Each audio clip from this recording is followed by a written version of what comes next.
I am extremely thrilled that we've been able to host Mr. Langlais today, and one of his few visits to Nevis. We hope the visits will be far more frequent now that he has decided to do the Hamilton movie, Young Hamilton. Yes. We are all in there with you. Your meeting with the hotel and the Nevis Tourism Association was successful this morning, and so the way is paved. I know we're going to see this as a reality. So there's no ifs, ands, or buts anymore. It's coming. So I want to really, really thank you and let you know how much you're loved here. And we really appreciate you coming back and doing this for your country. Well, it's very, very kind of you to welcome me this way. Yeah. Today was especially exciting to me. Each visit seems more exciting than the last. And more commitments. And more commitments, and to be with the minister and to hear his expression, and to get down to talking some business about how things will work and sharing that with the community here, is a very important next step in what is becoming very real, about our plans. So this was a good next step in making this project a reality. Thank you for coming. Nice to meet you, Rudy. Mr. Langlais, and thank you so much, Ms. Henville, for the introduction. So you're a son of the soil. Yes, proudly so. Tell us more about that. Well, it's a homecoming, if you will, but it's also a rediscovery. I was born in St. Kitts. I was born on Thibault Avenue. I was born in a house that every time I come, I go and see the house, because the house is basically a shack. And I go to remind myself where I came from, what I came from, and to ground me. So I was born in that house across from the spigot, there just below the steps. My father then built a house, the first house on Greenlands, when Greenlands was still a sugarcane field. And I grew up there until about 10, and then my family left for the States. But I had been away for a long time, and began coming back about 15 years ago to spend time with my father. You left St. Kitts at a young age, and that you're now back subsequent to the death of your father. You said 15 years ago. And that you've come home. It's a sort of a homecoming on the invitation of the Prime Minister to bring home your network, your experience, and also to learn from the people of St. Kitts-NEVIS. Yes. More to, I look at it as more to learn, and then to give what I have acquired. And I have learned a lot. I've learned a lot about history. I've learned a lot about culture. I've learned a lot about struggles, about the great pride of our people surviving, and all of that moves me. It sort of deepens my sense of our people and the special stuff that we're made of, and it also deepens my commitment to be part of this and to be part of bringing who we are to a larger world audience, through our stories.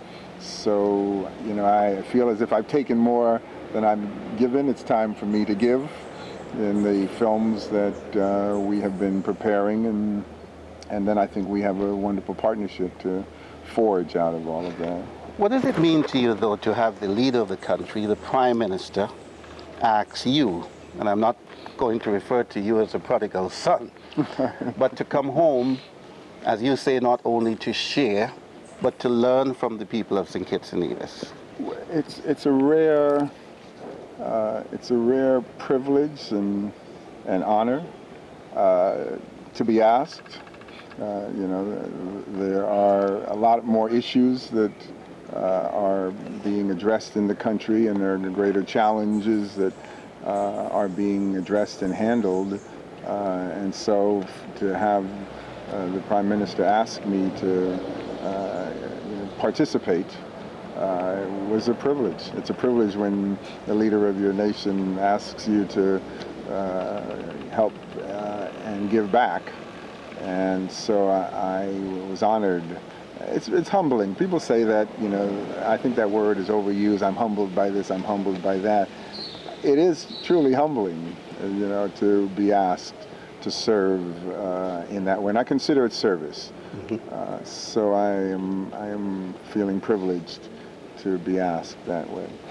Even though it, as I said a little earlier off camera, it seems like I've known you for a while, even though I heard of you only last week on radio in St. Kitts and have met you this afternoon for the first time. Tell us a little bit about Rudy the filmmaker, because I'm sure my Nevision audience don't know a lot about you. Well, there are two things you should know about Rudy the filmmaker. One is that the word I'm looking for is I'm a passionate filmmaker. I feel what I do.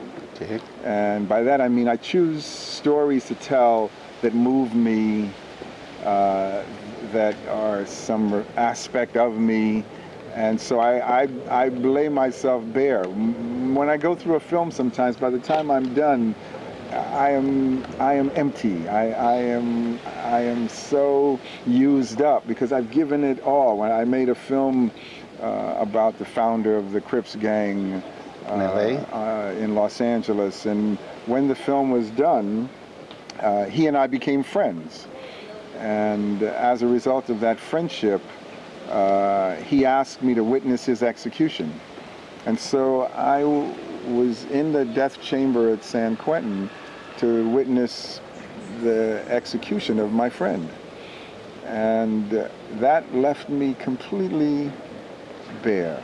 You know, I had seen something awful, and this was not my work only, it was an expression of who I am, that I had made this film about this man, then he asked me to bear witness to his death. And so I tend to give. Sometimes I think I give too much. You know, at the end of a film when I am completely empty, I feel as if I have to recharge, I have to start again, and sometimes I'm not sure that I can. You know, you don't know. When I finished The Hurricane, I was so empty that I didn't know how I would start the next film, and so I needed to take time to recharge, to get my energy and my spirit back. So I'm that kind of filmmaker. You know, we've been developing this film about Bob Marley, and I remember there was a time where it was so difficult. It was difficult dealing with the Marley family. It was difficult dealing with the business of it, and I just reached a point where I just didn't have anything left to be able to keep going. And I had called a friend of mine who knew Bob really well, and I said, look, I need to come and talk to you about this. And I went up to visit him, and as we were about to start, and I was about to, you know, unburden myself, he said, well, hold on one second. Let me put something on. Let me play something. And he put on a piece of music, and we started talking. We ended up talking for about 5 hours, and this piece of music kept on playing. And finally, I said to him, what is that? He said, that's some unreleased music of Bob Marley's. Nobody has ever heard this.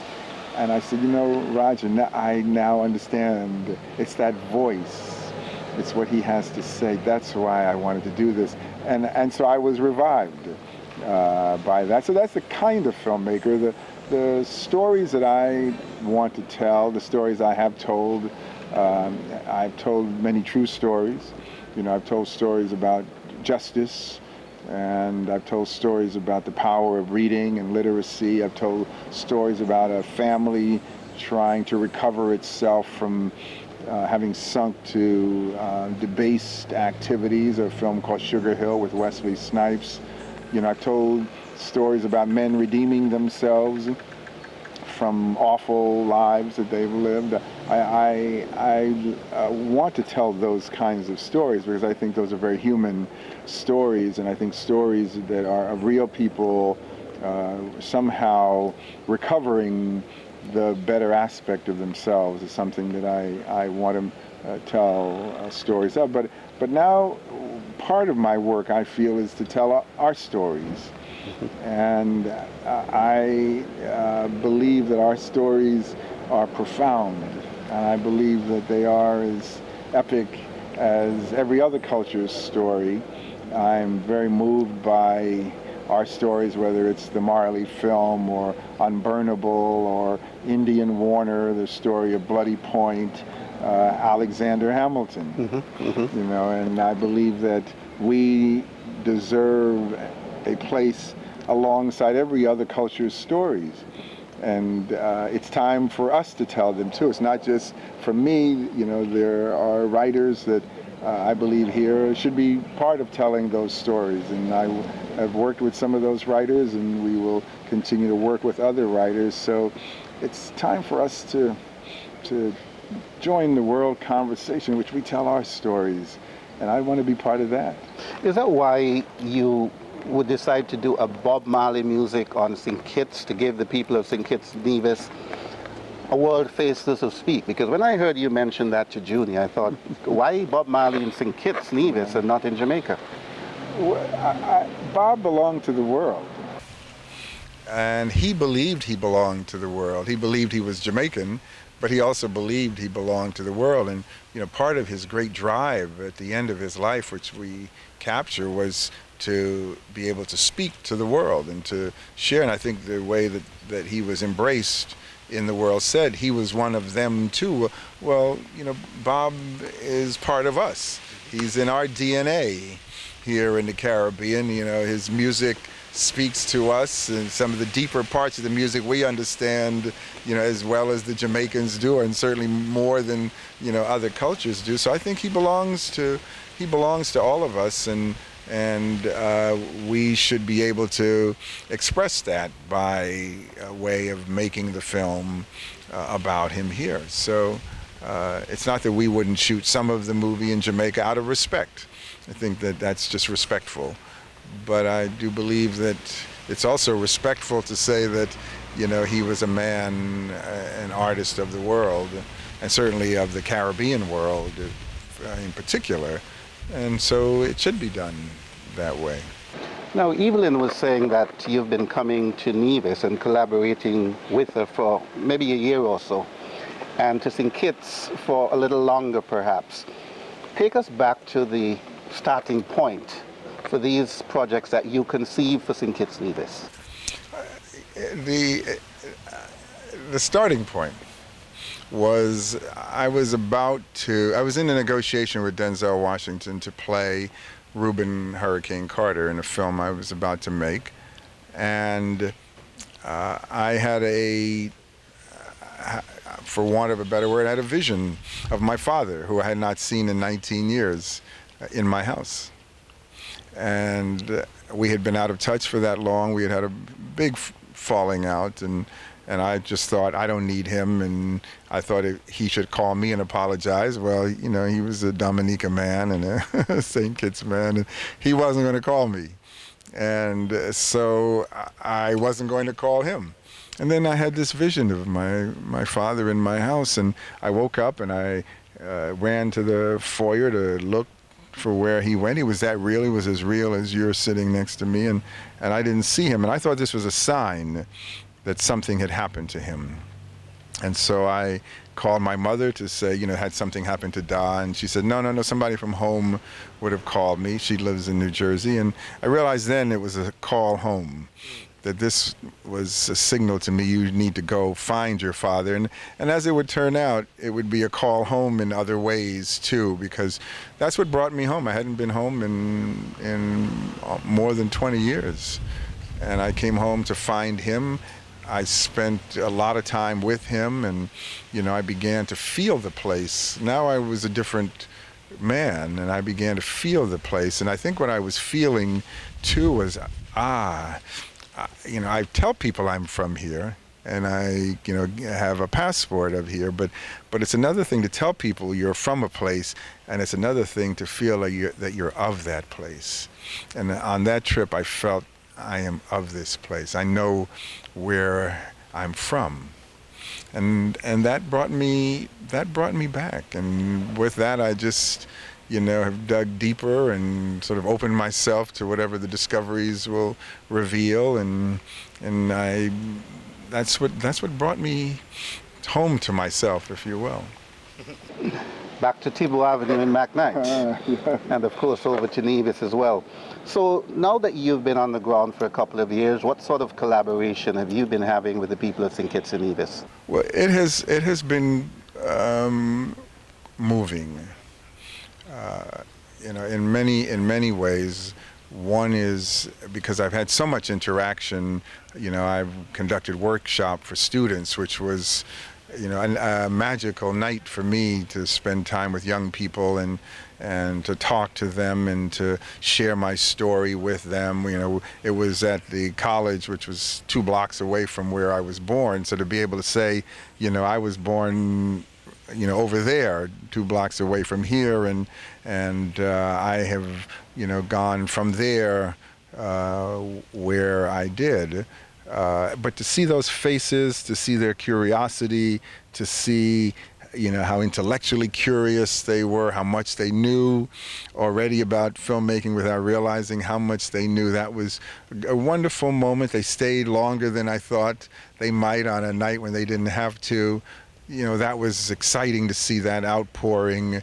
You know, the reception I've received from the Prime Minister and the various other ministers, Minister Scarrett, Rosalind Hazel, Evelyn here, you know, the minister here who I met with today.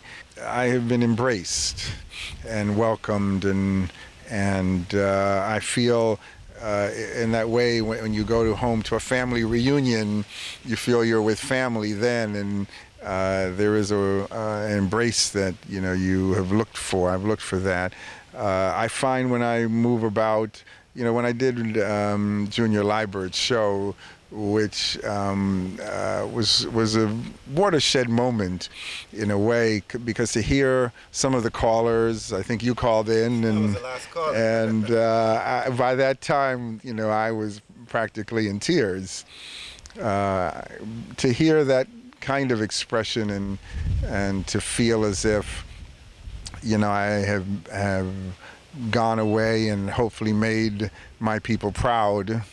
You know, I carry my country's name wherever I go, and I'm aware of calling myself a Kittitian and referring to Nevis and, you know, our history. And so to see that that was welcomed when I came back with, you know, that experience. And then some people came to the station. There were people who, when I walked out of the station, you know, had come down because they heard the show to say hello. And, you know, ever since then, from time to time, people stop me and they say, "Oh, you were on the show." And I wonder, well, how did you know it was me that was on the show? It's been very moving. It's really the thing I think I've been searching for in all the time I've been away, which is a connection again to my people and the place that I feel of. So this trip and these times have really, they have. And of course, when we met you a little earlier, you emerged from the Museum of Nevis History. Yes. And we're sitting on the grounds here where Alexander Hamilton was born. Person who became the first Secretary of the Treasury of the great United States, and of course one of its founding fathers. And so I imagine your visit here today is in connection with the proposed film of Alexander Hamilton. Yeah. Take us back to the earliest collaborations with Evelyn, who is of course the Executive Director of the Nevis Historical and Conservation Society. Well, Evelyn was how to describe a force of nature. Evelyn found me and tracked me and hunted me down and wouldn't give up, wouldn't stop. You know, I must meet you, I must talk to you, I understand you're going, well, you must come to Nevis and you must, you know, meet the community and talk to people. And she was relentless, and she was very compelling. And yet she has this wonderful spirit that itself is very generous, and so I couldn't resist that pull. You know, I came and we met, and we had a wonderful long day together my last time here, and I realized that, you know, here was a an extraordinary spirit. This is the spirit of Nevis. It's the spirit of Hamilton and our history, and she is the best kind of partner, which is one who makes you better. And I realize in the time I've spent with her that she's making me a better filmmaker by the way she's going about opening doors and sharing information and pointing the way. She's made me a better filmmaker. It's interesting that you say that Evelyn, who probably doesn't know too much about filmmaking, is making you a better filmmaker. What makes a good filmmaker?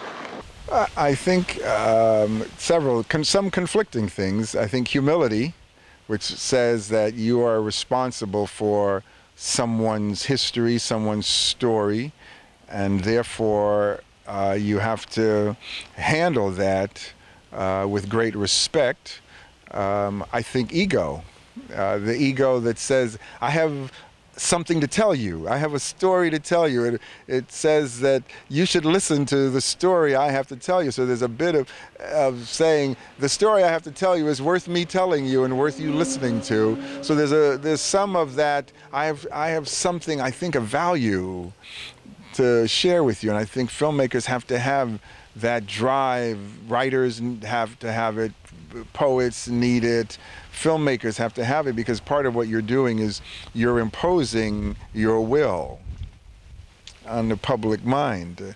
And so you have to have a strong conviction of that. I think a vision of what it will look like. How do you want it to look and feel and smell? What are the colors of it? The actors who are going to, the director. You must have a real vision. It can't be that you are a blank and you are going to leave it to others to decide. I'm not that kind of filmmaker. I decide. I both decide what I want to do and who I want to do it with, but I also decide what I want it to look like. You know, what should this building look like, or what should the light in the sky look like? Who should be the cameraman for it and the director, and who should play Alexander Hamilton and who should play his mother? So you have to come with your own vision and of what the film is going to look like, because you're going to have to share that and impart that to hundreds of others and ask them to recreate what you have in mind, and all must agree on what that recreation of your mind is going to look like in order for you to achieve that. So you have to start with some clarity of vision, but you also have to start from a place that says, I am entrusted with this extraordinary story. I better get it right. And part of sharing that vision was why you're in Nevis today. Talk us through what you've done on Nevis today.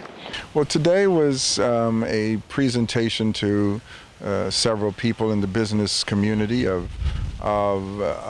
not just the vision for the film about Alexander Hamilton, but a broader vision of what a sustained film industry in the Federation would look like.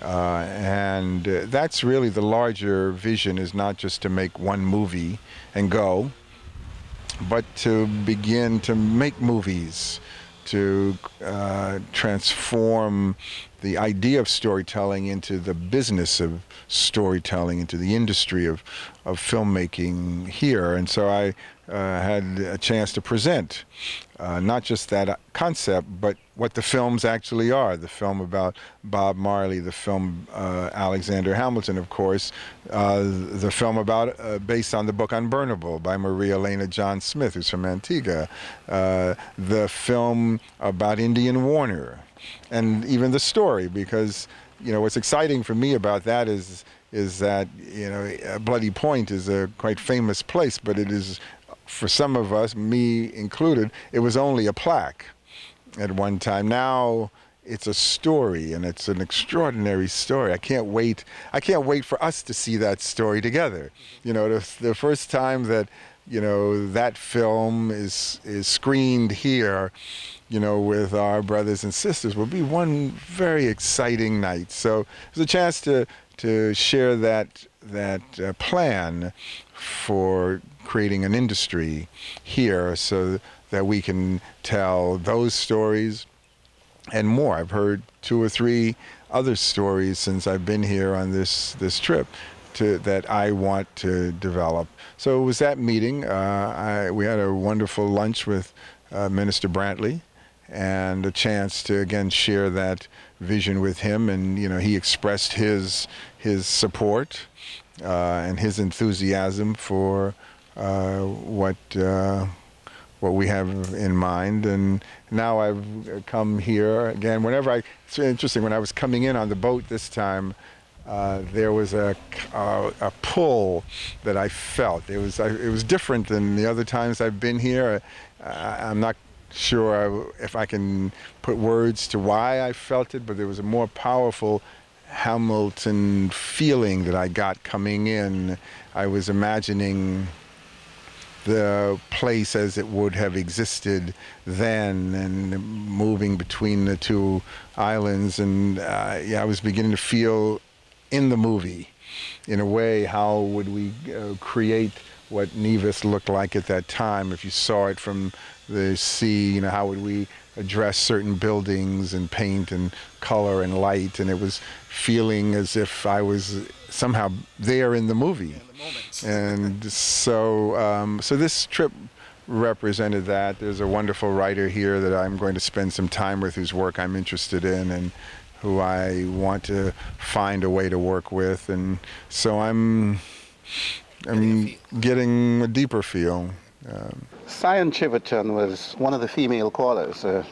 She's a renowned mask maker in Nevis, and said that she will be portraying Alexander Hamilton, I think, to commemorate the 225th anniversary of his ascension to the Treasury of the United States. Have you been able to meet with her today? No, not yet. No, that hasn't happened yet, but I would imagine it will happen. It will happen. As you speak, I'm thinking of the breadth of what you're trying to do. You're coming into a place where the film industry is virtually non-existent, and you're already envisaging a film industry here. What will it take? Is it millions of dollars, dozens of crews, collaboration locally? What will it take for you to see that dream? I'm going to give you the simple answer: yes, yes, yes. It takes that. I mean, film is expensive, obviously. None of these films are inexpensive. It's one of the things I do. I finance my films through the various levers there. So it'll take financing. It'll take crews. There are no crews here for the most part. There are people who have some experience and aspect, but a film crew is maybe 150 to 300 people, in very specific areas. So we need a lot of people who have made a number of films to be the crew for the film, for the caliber of filmmaking we are going to achieve. We have a way of bringing crews here, and that's one of the things that is being worked out, is how to bring crews here. We need equipment. A film company needs lighting equipment, sound equipment, camera equipment. We need boxes, and we need trucks and hair and makeup. All of that equipment we need.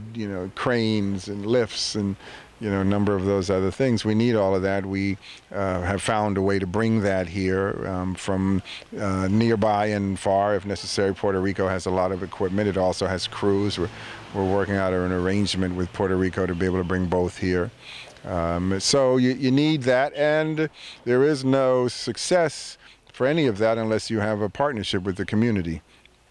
And that partnership is everything from allowing us to shoot in your home, in a sense, whether it's in the street or in a real home, to your figurative home, to also being part of the crew.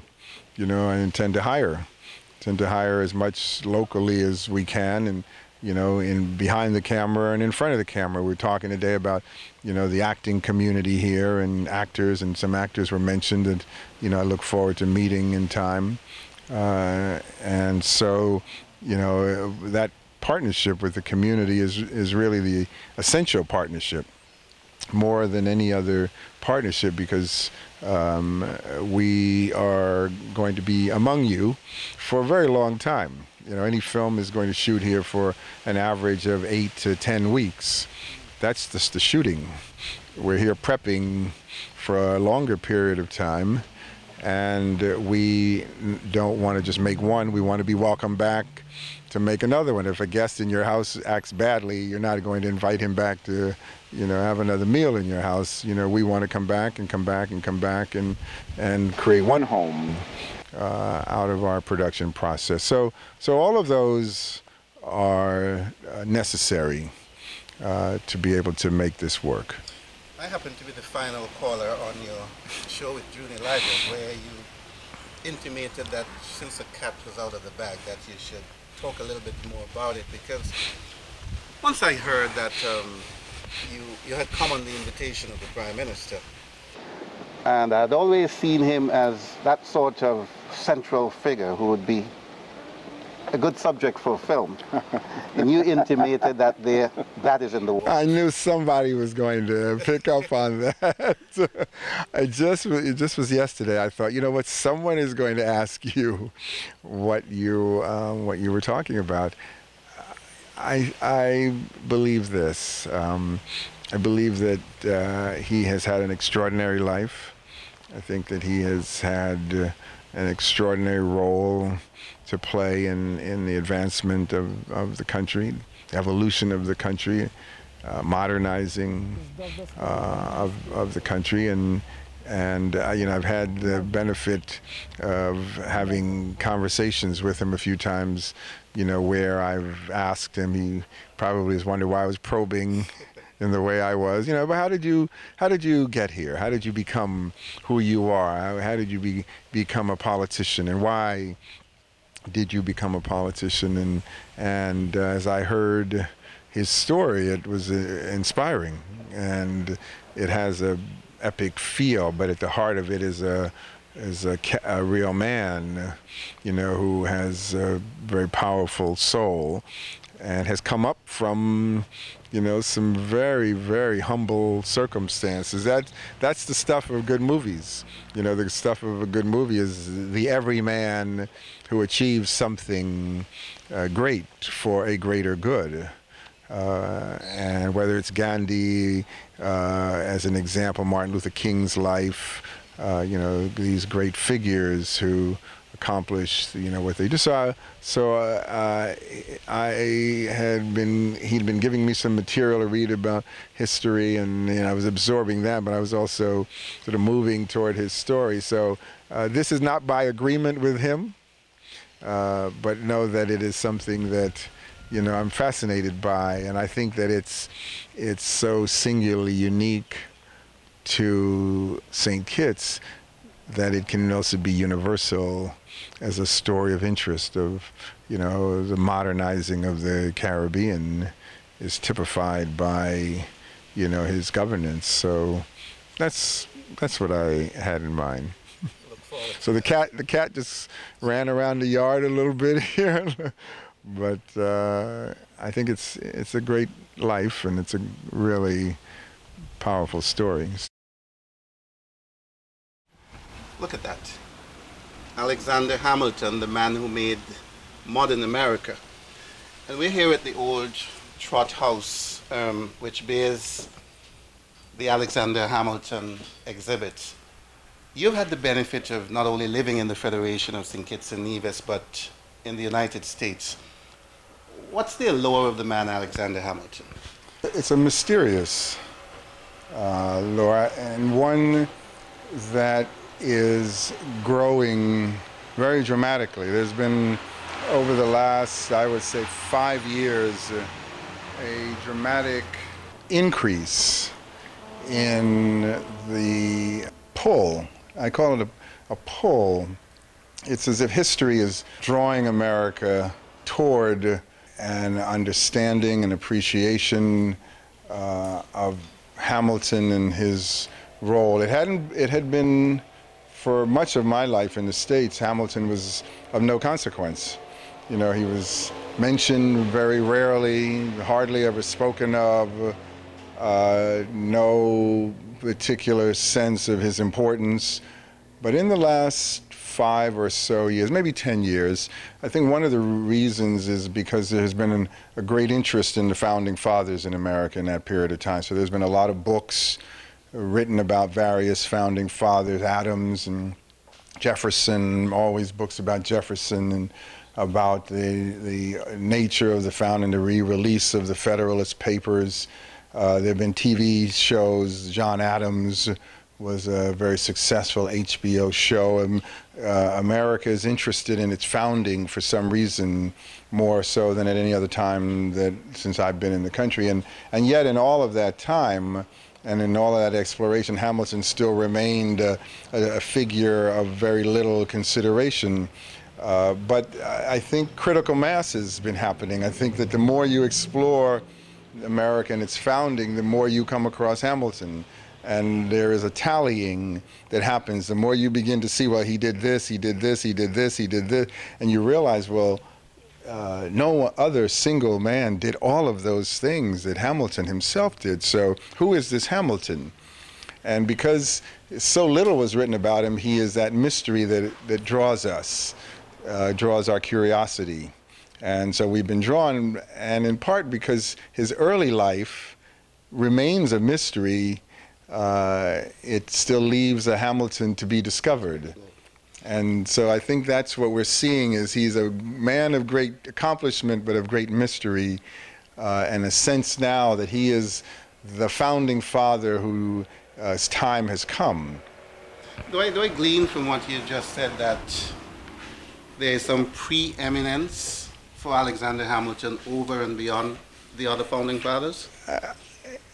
I think it's unarguable that there is. I think that if you base it on accomplishment, if you tally what he did, then you have to say that no other founding father accomplished or contributed as much. You know, it's not one or two things. It's not a signing of a document. We're talking about inventing, actually, America, more so than just contributing to America. I like to say America was invented here in Nevis.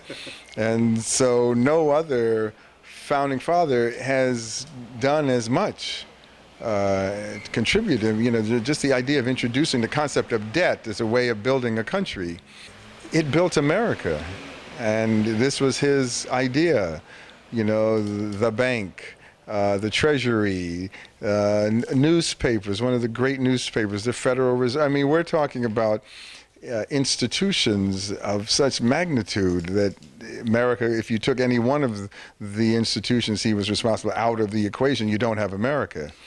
And it still might be a collection of colonies and not a great nation. So I think it's unarguable, and it's going to become even more so the more the scholarship there is. And I think once people see, once it's dramatized, I think it will have another extraordinary effect, because then it'll become real, it'll become vivid, and it'll become undeniable. And as we can see from the panels here, a strong national currency, first secretary, Treasury secretary, vision of equality, the defending a new nation, so much to say about him. Where are we with the documentation, though, that you're into towards doing this film? When you say the documentation, meaning research, very, very interesting things have happened, especially in the last few days. There was, of course, the one book considered the authoritative book until recently, which is the Ron Chernow book, Alexander Hamilton, which again was thin, more than any other writings about Hamilton, but it was still thin by real worthy measure. But in the last several months, you know, I've met other authors. I've been spending time talking with those authors. There was a book being written, you know, that really focuses specifically on Hamilton's Nevisian life, which will explore more. There was a novel, that sort of a dramatic, not a novel, but a dramatization of the early part of Hamilton's life that I was just directed toward just yesterday, which goes back to 1902. And I spent a sleepless night with that because it was so vivid, even though it was a 1902 book. So we are accumulating, but now we're about to get down to the work of shaping what the movie is. I know what the film is. I know, and I see the film already. The research will flesh out certain aspects of it, but it's also going to be a dramatic account of his life. I actually see the movie already. So in a way, when I said to you that when I came in, I felt I was in the movie, it's because I actually have been in the movie, and I actually see the film that we're going to make. And now we will enrich that by more of the research that supports that, and that will help the rest of the company, as they come on board. Give us, have you got timelines as yet? What sort of timelines are we looking at here? Timeline is this, and timelines are the thing that I least like to talk about because filmmaking does not respect timeline, but I'm going to ask us to respect timeline, which is that this is a film that we're looking at having ready to go within a year's time. So this time next year, is when we would like to start prepping the film for shooting the film in 2016. And the film would shoot largely here. And then I would say that it's a film that's in the theaters the end of 2016. That's great. So Christmas 2016 would be our target for the film. That's a good time for this kind of film too in the States. What can young Nevisians or Nevisians generally look forward to as you move to flesh this film out and develop it and bring it to production? Well, there are two things I would ask them to look forward. First of all, look forward to opportunities to be part of the making of the film, to come and join the company that's making the film, to learn from the professionals who are going to come here that are in their particular fields of interest. I understand these two young men are interested in sound and sound design. Well, they're going to meet some of the finest sound people in the world who have the best equipment in the world. There's going to be an opportunity for them to be exposed to those people, that equipment, and then the rest is up to them. The rest is their appetite and their willingness to commit to the professionalism. So they are welcome into my company and to be part of the making of something that is part of their history. But the other thing I say to them is look inward. That this is an opportunity to look inward, to look inside themselves and to see who they want to be and what they want to do and how they want to take story forward from where we are beginning here. They're the next generation. And so the mantle is going to be passed to them. This is the beginning of the passing of that mantle. And they have to both earn it and deserve it and then carry it. I think that's what the film is going to mean. This film and the others is going to present that opportunity to them. Final question. Have you given consideration as yet, or have you decided on who will play Hamilton? I have to say that I resist that, but keep this in mind. The Hamilton of this film is a young boy. He's a young boy. We're going to capture him from, near birth almost to, teenager when, he leaves to go to America. So it's a young boy. It's difficult to say now who that young boy is going to be, and we're likely going to end up with two actors. There will be and it could be three. It could be an actor who plays him at a very young, the youngest of ages, 5, 6.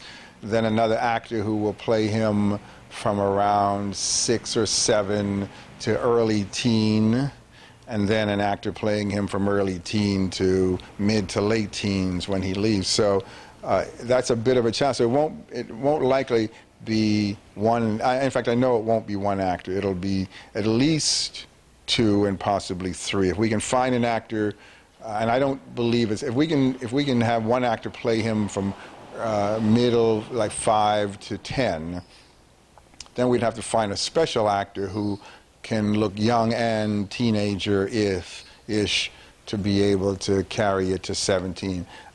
My experience tells me we're going to have 3 actors who will play Alexander. Who those 3 actors are, I don't know, but they will be young, and we don't know a year from now who will emerge, you know, what actor will burst on the scene, or what discovery we will make in our casting process to find our Alexander Hamilton. The key role in the film is going to be Alexander Hamilton's mother, because, as you know, she played a very profound role, and her story is itself so profoundly dramatic that's going to be the key adult role in it. And, you know, her husband, his father, you know, those will be also important parts, but it's, in a way, it's their movie. It's the movie of Hamilton and his mother, and you know, that the power of their relationship is part of the drama of the film.